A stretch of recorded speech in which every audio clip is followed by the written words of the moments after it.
Ladies and gentlemen, we are coming at you live from episode 48 of Life on the Rocks with your host, Connor Rocques.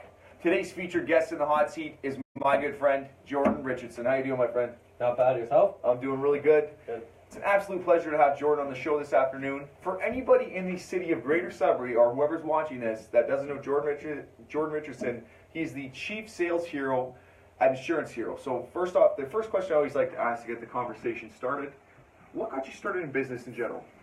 All right, before we get into that, how come you haven't chirped me about the transition lenses yet since I was going to say, honestly, right off the bat, I think that's actually a good thing. I watched you come in, I'm like, are they going to be tinted the whole time?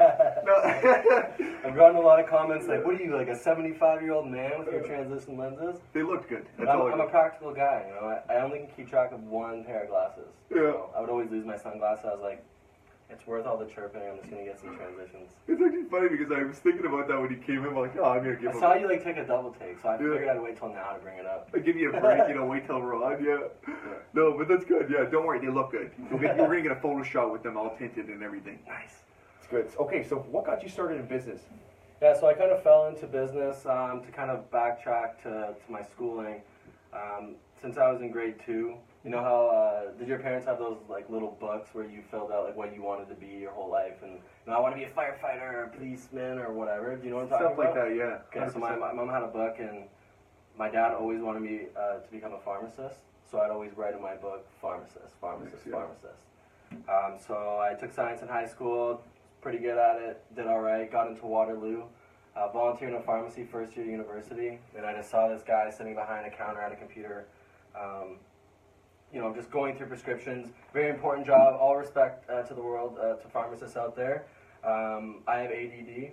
It was very tough for me to picture a 30, 40-year career kind of behind a counter, whether it be pharmacy or any other job similar to that. So I kind of had a bit of an identity crisis after my first year in school. I really didn't know what I wanted to do. I started looking into what kind of jobs could I get with a Bachelor of Science degree. Yeah. And maybe at that point $15 an hour. So I was slinging chicken at Swiss Chalet at the time, making upwards of $30 an hour.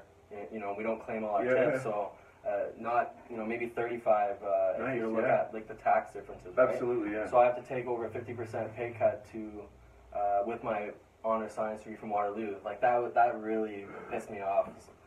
For lack of a better word there. I was upset. I still finished up my degree, and I just decided to do something totally different. So I went out west to the oil sands. This was in like 2012, so it was during the boom. Yeah. I started an electrical apprenticeship just to try something totally different. Yeah, completely. I butted heads with every single guy there, every single last one of them. It was a tough time for me for sure. I found out I don't want to be an electrician. It just wasn't for me. I was trying to find my way. But the positives, I paid off all my student debt. That's great, yeah. There's a good wage out there. There's a benefit, yeah. I was learning on the job. So I did that for a year, came back to Ontario, started bartending and serving at Jack Astor's. Oh, nice. And basically got headhunted into insurance sales from one of the bartenders' boyfriends.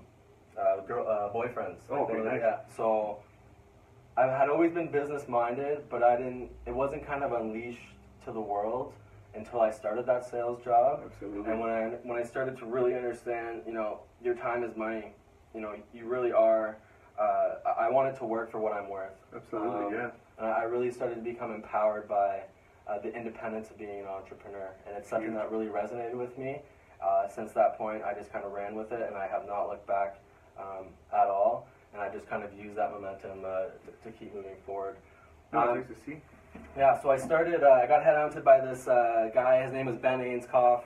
He was, I think he was like a legendary salesperson. Oh my God, yeah. He closed, it was called American Income Life. So it was an insurance company. They work with 44,000 unions across North America.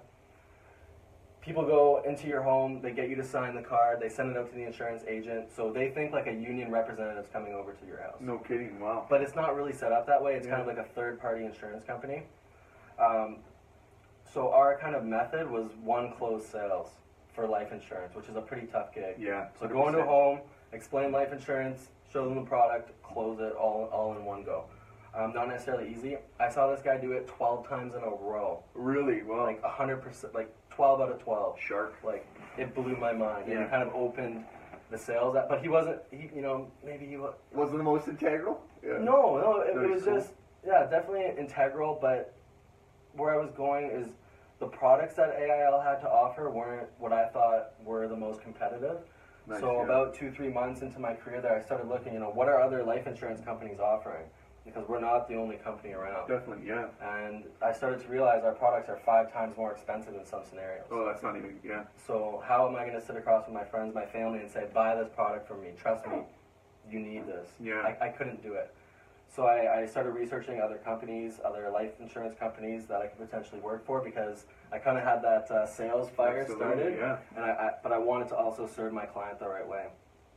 So my father-in-law has been with Freedom 55 Financial for London Life for about 30 years. Oh my God. So I made the decision to move up to Sudbury about 3 years ago to start working with him on with his family business. Yeah.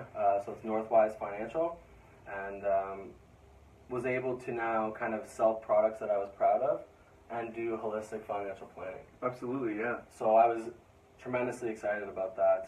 It kind of gave me another, I guess, confidence boost, knowing that I had like the proper products to sell. So my kind of sales evolution, got the fire. I needed the right product to sell. Feel confident, Yeah, to feel confident in what Absolutely. you're selling, right? That transference of feelings. And then you went into it, and just to interject with that too, because you went from there, and like it's nice to see the transition, right? Go from there, and now you got the products, you got everything. Then you moved into a management role, right? Yeah. You had a big team going as well, and then transition from there. Like, talk about that. Yeah, so Freedom 55 London Life does great training. The tremendous training for financial planning. They try to get me too. Don't worry. I'm just I tried to get this guy when I first moved to Sudbury. I couldn't get him at the time, but Yeah, that's good. So I was doing all right in sales. I hit all my sales targets for multiple years, so they considered me for management when that position came up. So 10 months after being an advisor, I was appointed to management. It's huge.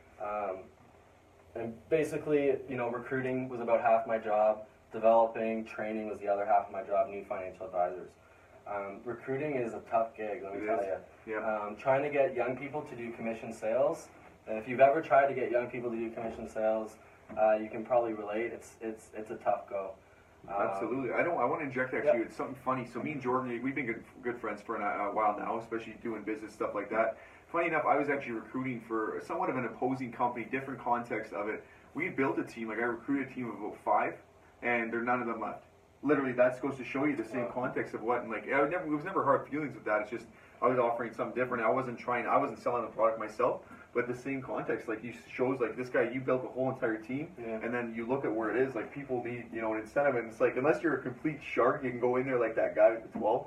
It's hard to be sustainable. It really is. For sure, and so because it's very difficult to do commission sales, I try to find alternative ways to be successful. So something initially I did in my office, there wasn't a lot of teaming that was done. So taking a seasoned vet and matching them with a young gun coming out of the gates. Not a lot of that kind of cross pollination was happening. So the first 3 people I hired, I set up with senior advisors. So I went in with the senior advisors. I just kind of greased them up a little bit, got them open to the positives of working with a younger person, and just essentially sold them on that idea. So having that kind of environment, those people were able to be successful earlier on. I had a team of about 6 or 7 just before I left about a month ago. And in my last full year as a director, they won't tell me the stats. I was like 1 to 3 out of about 65 in the country in terms of directors. So I'm honestly really curious how I finished, but now I don't work there, so I don't know if I'm going to be able to. You'll have to get someone on the inside, get the stats. Yeah. That's what I was at the end of November, but they didn't release the final stats yet. So. Well, let's talk about this then for a second. So we got the brand right here. So we're talking Insurance Hero. So what is it? This is a digital online platform that sells insurance. Yeah. Talk about this. What is what I want to know. Yeah. So I moved to Insurance Hero this Monday actually. It's very, very fresh. So Insurance Hero is a purely digital online insurance brokerage. Home insurance, life insurance, auto insurance, group insurance, travel insurance. You name it, if there's a financial product out there, we can probably provide it to you.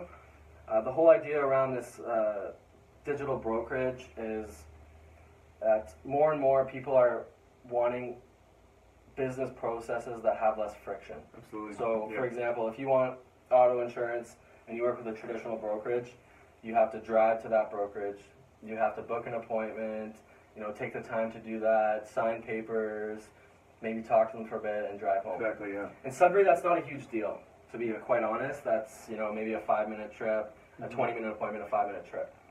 Most of our clients are actually from the GTA, where the logistics of that bricks and mortar location is a lot more difficult. That 5 kilometers might take you an hour to drive. It's so true. Right? Yeah. So we're trying to take that friction out of doing business. So everything that we do is online. We don't have any clients that walk into our location. Maybe not for everyone, but we're going after a target market that appreciates doing business that way.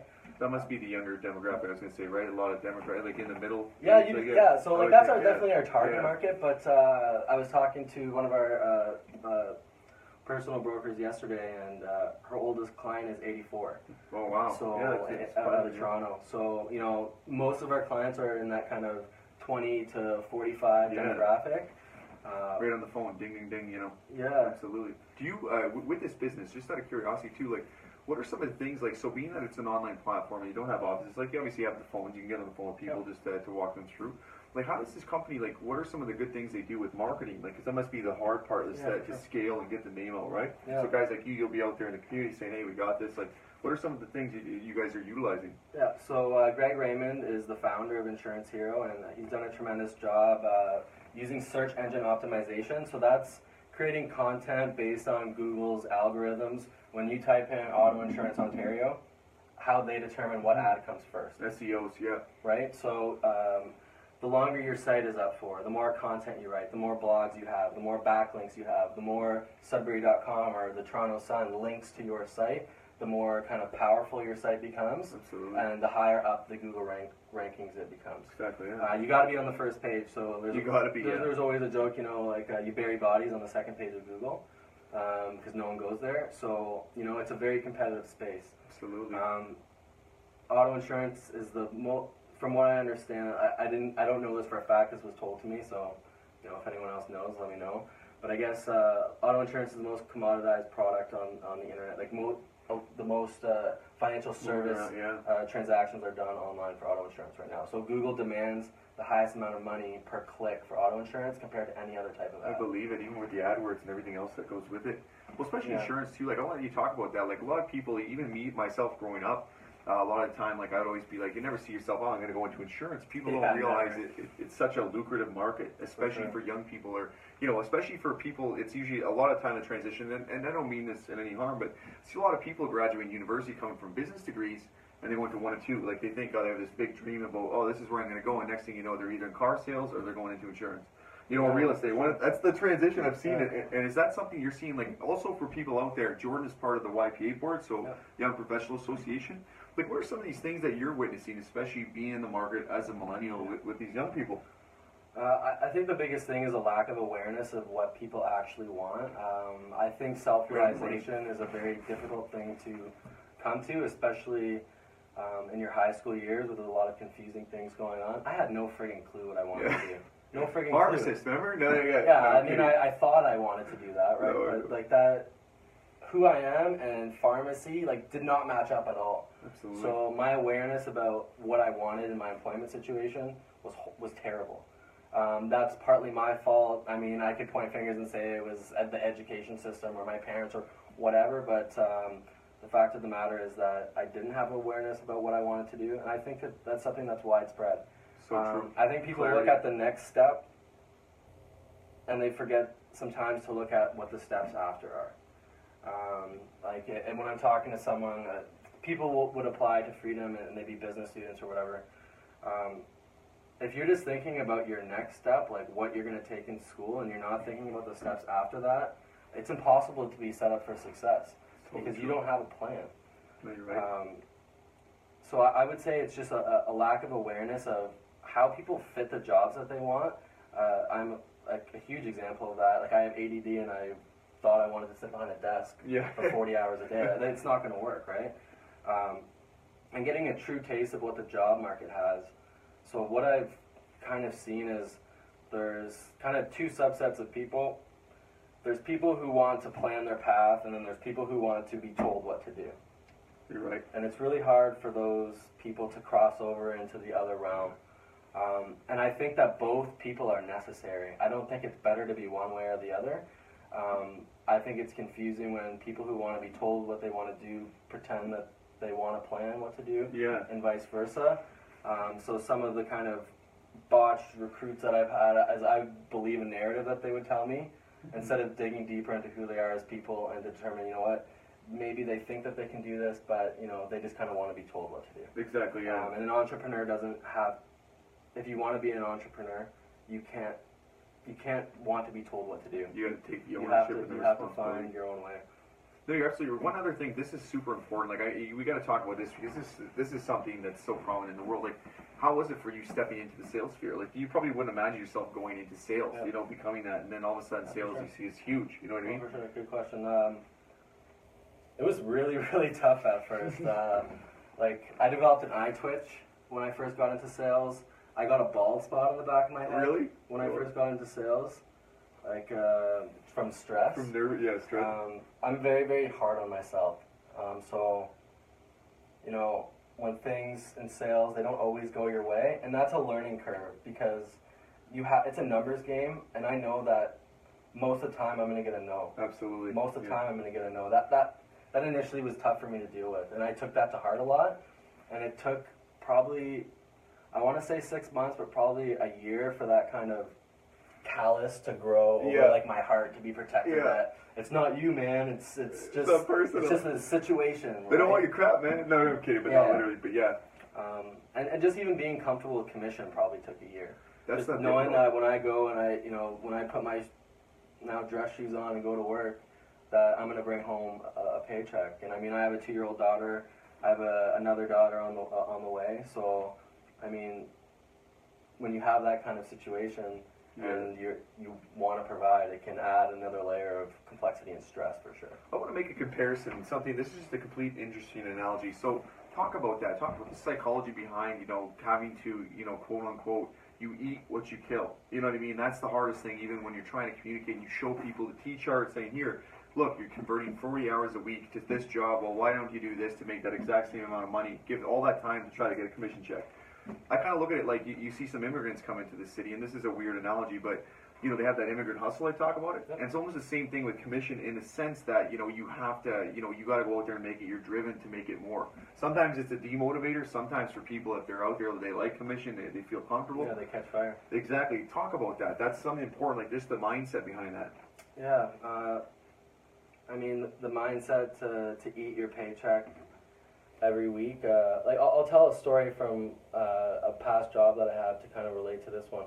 So I used to work in the cash office at a grocery store, and something that really bothered me, I would close on Saturday nights, and that was like the weekend for the grocery store. So you had to do a bunch of extra reports, close the computers a certain way, like these antiquated DOS computers, etc. So I set a company record at closing in 7 minutes. Oh, wow. Right? Holy crap. So 10:07, I had the tills done, computer ran. Now I cheated a little bit. I closed, I kind of took the tills and made everyone use debit, but I like that. I won't put that in there. But I would get paid the same. I would get paid my hourly rate for 7 minutes or whatever the heck that is. But the next person who took an hour and a half to do it, and that's for the time that they gave, would get paid for an hour and a half. Why the heck should I not make the same amount as that person? Because I did the exact same job. It just took me less time. So that's something that I always relate to now that I'm in sales, how much that bothered me, and I kind of use that as ammunition that if you can be superior in your efficiency, if you can do things a quicker way, why not take advantage of that? And I've always been like a sprinter. Like I like to get things done as fast as possible. So that just suits me and my personality. No, for sure. Another thing, Jordan, and this is completely random, but switching gears, I like that approach. You're totally right. Like, and that's where the commission comes in. It's like it took me 5 minutes, opposed to waiting the whole hour and then having to wait it out and get paid. But crossing over for a second, there's something I was just interested to ask a question about.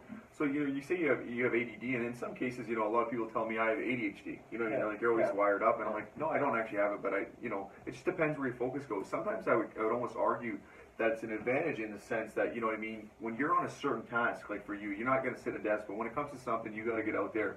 You're way more invested in it. And I was dealing with some kids in high schools at some points, and the one kid like looked at me, he's like, yeah, I got ADD, and he was like down in the dumps, and I'm like, but he's a really smart kid. You could just tell just the way the kid was talking.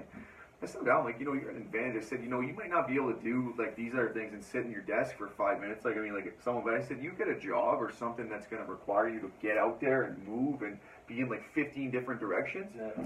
So you're going to kill it. And I'm going to see that kid. I want to see where his future goes. But talk about, would you argue that's somewhat of an advantage in a sense when it comes to multiple tasks? For sure. Things going on. So I think society does a great job of creating like box A and box B, and you're either like normal or you're this, or you're normal or you're that, whatever kind of subject it is, whether depression or ADD or any sort of mental illness. I think it tends to marginalize the B group, and I mean, I'm making generalizations, but it tends to kind of maybe marginalize how those people feel about themselves. Yeah. I'm a big proponent of, again, self-realization, knowing how you tick, and setting an environment to take advantage of yourself. That's great, yeah. And no therapist, no business coach is going to understand you enough. Maybe they will.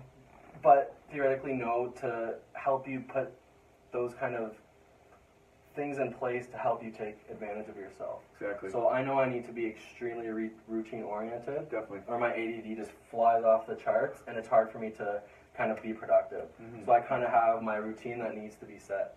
Yeah. I know a lot of people that don't like routines, but I just have to have it based on my situation. Definitely. Yeah, so it's, you know, knowing your situation and kind of cementing your strengths, understanding your weaknesses, and playing to those. Exactly, yeah. If you know, one is passion. Like, if you're not passionate about what you're doing and you're an entrepreneur, then you're screwed, because you're gonna burn out. And I'm not a candle, so that's it. We're not a candle, you know. But in that case, you're right. Oh, for sure. You think even like Steve Jobs always said that too. If you're not passionate, when that hard time comes, all of a sudden you get, you know, you all of a sudden incur debt or something goes like that. With the ADD example too, the other thing I always think about, and I think Einstein was brilliant when he said, you know, this is paraphrased, but he went on about how, you know, you have the photo with all the elephant, the monkeys, the sharks, all this stuff, and you're trying to put them and they do the same thing and they can't do it. It's the same thing. So as entrepreneurs, right? We're entrepreneurs. Like, I might be very good at sales and marketing, but then, you know, you try to put me in an accounting field, I'm going to sit there and put a freaking gun in my head. You know what I mean? And that's like that's the trick with society. Like, the biggest benefit, I think, is like play off those friggin' strengths. I might suck at math, let's just say, and then, you know, I'm not going to focus on that. Got to find someone that can help me with that, but, you know, let's focus on what we're good at. In the school system, that's where it fails in a lot of ways, that they try to put you in the box, and then you come out of the box, or bubble, as they like to call it, and you're sitting there like a deer in headlights. So for yourself, one of the last questions I want to ask you, Jordan. So, I mean, you're versatile. You're with the YPA board. You're in insurance. You have like primary focus with sales in the online sphere. What can we see next from you? Like, as you're going to grow in here in your position, like, are you going to be building a team, looking for people, or do you want to, like, what are we looking into? Just I want to get a feel for it. Yeah, for sure. So Insurance Hero currently employs 16 people. Definitely looking to grow. So first steps for me in my new role is kind of honing the sales process that already exists, just making sure that it's tightened up as much as possible. After that, I will be doing I've co-founded with Greg from Insurance Hero a life insurance division of Insurance Hero. So in the next kind of 3 to 6 months, we're going to be doing a little more work on that. Eventually, we plan to open a broker network. So, especially in the auto and home insurance space, say you want to start your own auto and home business, you're a sole proprietor, you can't go to Aviva and say, I want to work with you. You can't go to Economical and say, I want to work with you. You need volume to do that. So by licensing kind of franchising, licensing our technology, we can actually provide the tools to sole proprietors in any location in Ontario to provide products, either through our help or through their own natural network. It's huge. So hopefully that will take up more than enough of my next year. Absolutely. And, I'm definitely looking forward to sinking my teeth into kind of all these projects. You guys got to give it to Jordan. I mean, he was with Free and 55 for what, almost 3 years? Yeah, almost 3 years. Almost 3 years, and then to go take the leap and try something else. I mean, it takes a lot to do that. A lot of people, if you're getting a steady paycheck, or not in your case, you have your team, you have everybody there to actually walk away. I mean, goes to show, you know, you're a true entrepreneur.